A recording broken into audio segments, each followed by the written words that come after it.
안녕하세요. 특허법 강사 정진환입니다. 네, 2월은 이제 본격적으로 여러분들이 실전 GS에 돌입하게 되는 달인데요. 많은 분들이 아마 실전 GS 수업을 들을 거고, 그리고 학원 커리큘럼들도 대부분 이번 달부터 실전 GS가 이제 개강이 됩니다. 그럼에도 불구하고 제가 실전 GS가 아니라 특허법 기출문제 풀이 강의를 진행하게 된 이유는 여러분들께서 답안 작성을 어떻게 해야 되는지 정확하게 파악을 하고 습득을 한 다음에 실전 GS 수업에 들어가야 좀 더 효율적으로 그 수업에서 얻을 수 있는 것들을 뽑아내서 여러분 걸로 만들 수 있기 때문입니다. 기초 GS, 실전 GS 같은 경우에 강평 시간이 이제 2시간, 1시간이 배정이 되는데, 기초 GS 같은 경우에는 2시간 동안 답안 작성보다는 이제 1회도 할 수 있게 강의 강의 내용들이 대부분 특허법 지식에 관한 내용들이고, 실전 GS도 1시간밖에 없기 때문에 출제 예상되는 논점들에 대해서 설명하는 위주로 진행되어서 여러분들께서 실전 GS, 기초 GS 수업 시간에 답안 작성을 어떻게 해야 되는지에 대해서 정확하고 꼼꼼하게 배울 기회가 많이 없을 것입니다. 그래서 이번 한 달 동안은 특허법 답안을 어떻게 써야 되는지 여러분들께 먼저 전달을 드리고, 3월부터 실전 GS, 기초 GS를 시작할 예정입니다. 그럼 제가 왜 이제 특허법 기출 문제를 가지고 답안 작성 실력을 키우려고 하는지에 대해서 먼저 OT를 간략하게 진행을 하고 59회 그리고 47회 기출 문제를 다뤄보도록 하겠습니다. 일단 특허법 실력이라고 한다면 법적 실력과 답안 작성 실력으로 나뉩니다. 보통 실력이라고 하면 막연하게 특허법을 잘한다 또는 좀 부족한 것 같다 이렇게 표현할 수 있지만, 제가 2차 시험을 4번을 보는 동안 느꼈던 거는 특허법 실력은 법적 실력뿐만 아니라 답안 작성 실력도 있고, 답안 작성 실력을 되게 간과하고 있다는 것을 깨닫게 되었습니다. 그래서 많은 분들께서 공부를 하실 때 나는 특허법을 정말 잘하는데 왜 시험을 떨어질까 이렇게 고민을 하시는 분도 많이 계실 거예요. 특히 장수된 분들께서는 공부를 오래 하시다 보니까 이 법적 실력만큼은 어느 합격한 분들보다도 법적 실력이 높을 거라고 생각이 듭니다. 하지만 답안 작성 실력을 간과했기 때문에, 답안을 작성을 해서 소홀했기 때문에 실제 시험에서 실력 발휘를 못하거나 점수가 낮게 나오는 경우가 종종 있습니다. 그래서 저는 법적 실력과 함께 답안 작성 실력을 여러분께 강조드리고 싶어서 특허법 기출문제 강의를 개강하게 되었는데, 지금까지 특허법 과목에 대해서 어떤 커리큘럼으로 이제 기존 학원에서 진행되고 있었는지 먼저 설명드리겠습니다. 비시즌 기간에 여러분께서 볼 수 있는 대표적인 강의가 기본 강의 있겠죠. 기본 강의 같은 경우에는 당연히 법적 실력을 키우기 위한 강의입니다. 1차 시험을 준비하는 동안 여러분께서 특허법 과목에 대해서 공부를 많이 하셨겠지만, 1차와 다르게 2차에서는 더 많은 지식을 요구하고 있기 때문에 그런 것들을 무시하고 바로 시험장에 보내는 것은 많은 시행착오를 겪게 할 수 있습니다. 그래서 기본 강의를 통해서 법적 실력을 키우는 게 오로지 목적이 될 것이고요. 그 다음으로 볼 수 있는 강의는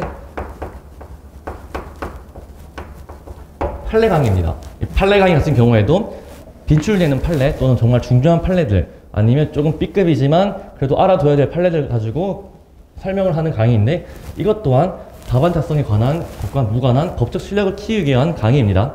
예를 들어 어떤 특정 판례가 있으면 그 판례를 소개하고 이제 설명을 하게 되는데, 거기에 몇 점 분량으로 설명하시고 또는 어떤 논점들을 주어지는지 그런 형식으로 교재가 작성이 안 되어 있습니다. 그래서 판례 강의 또한 법적 실력을 키우는 강의가 될 것이고요. 그 다음으로 볼 수 있는 강의는 사례 강의입니다.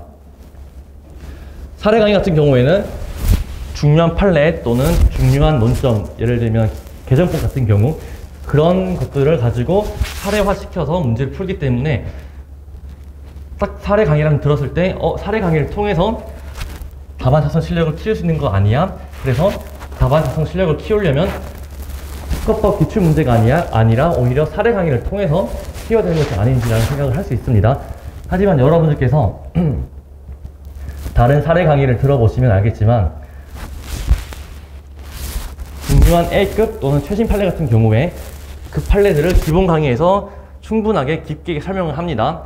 그리고 이때에도 이때 다뤘던 판례들에 대해서도 똑같이 소개를 하면서 좀 더 판례 원문을 가지고 다룰 수 있게끔 하는 판례 강의, 그리고 그런 중요한 A급 판례를 가지고 문제화 시켜가지고 여러분들에게 이 중요한 판례가 문제로 나왔을 때는 이렇게 나올 수 있다는 제시하는 사례 강의, 즉 기본 강의와 판례 강의와 사례 강의가 중요한 하나의 판례에 대해서 기본 강의에서도 똑같은 내용을 다루고 그것을 판례 강의에서 판례에 대한 설명으로 똑같은 내용을 다루고, 그리고 이것이 사례화 시켰음에도 불구하고 똑같이 판례에 대한 설명을 하는 등 강의 컨셉은 세 개로 다르지만 내용은 실질적으로 동일하게 강의를 하는 경우가 많습니다.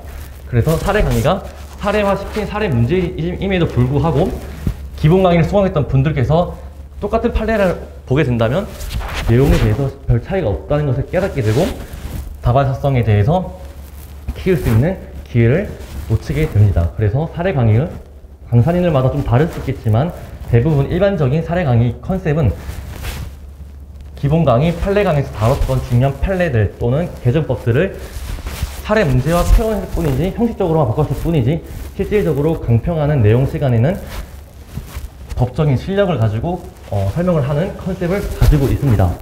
그리고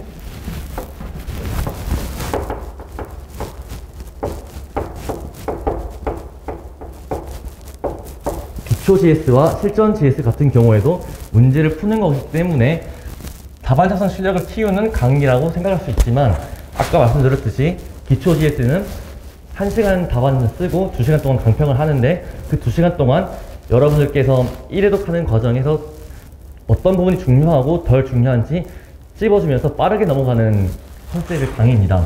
그래서 기초 GS 동안 1회독을 목표로 설명하는데 이제 많은 포커스를 맞춰져 있기 때문에 다반사성에 대한 설명보다는 법적인 실력을 키우는데 포커스가 맞춰진 강의가 될 거고, 실전 GS 같은 경우에도 강평 시간이 1시간밖에 되지 않기 때문에 실전 GS 다뤘던 중요한 A급 논점들, 최신 판례들에 대해서 설명만 하는데도 시간이 많이 부족한 강의입니다. 그래서 실전 GS 또한 다반사성 실력보다는 법적인 실력을 키우는데 주안을 둔 강의라고 볼 수 있습니다. 그래서 지금 말씀드렸던 기본 강의, 판례 강의, 사례 강의, 기초 GS, 실전 GS 모두 법적인 실력을 키우는데 중점을 둔 강의라고 볼 수 있습니다.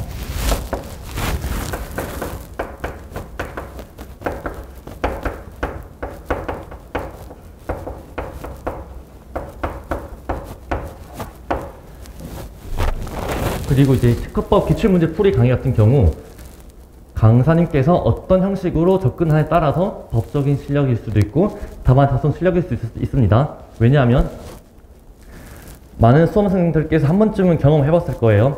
기출문제를 보라고 한다. 그래서 꼭 보기만 해야 되는데 기출문제에서 다뤘던 판례들은 다시 다루지 않기 때문에 굳이 기출문제를 봐야 될까라는 고민을 한 적이 분명히 한 번씩은 있을 겁니다.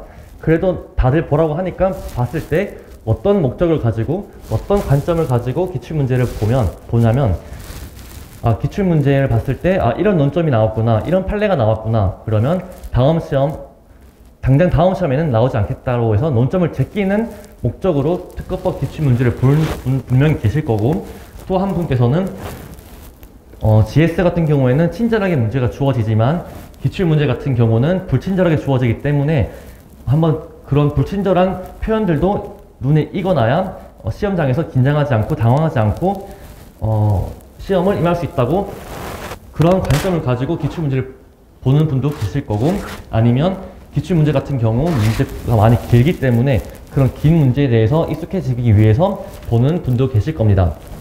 그래서 기출문제를 가지고 여러 관점에서 바라봐서 공부를 할 수 있는데, 저는 기출문제는 출제하신 분이 출제자 분께서 특정한 점수의 때에 맞춰서 논점들을 숨겨냈다고 저는 판단을 하고 있습니다. 저희가 8회 동안, 한 달 동안 여러분과 수업을 하면서 점수 배점에 따라서 논점이 몇 개인지 충분히 연습을 할 수 있는데, 저는 출제자께서 10점, 20점 또는 15점, 5점 이렇게 점수를 부여하는 게 정말 아무 의미 없이 부여하는 것이 아니라 출제자분들의 일관된 기준을 가지고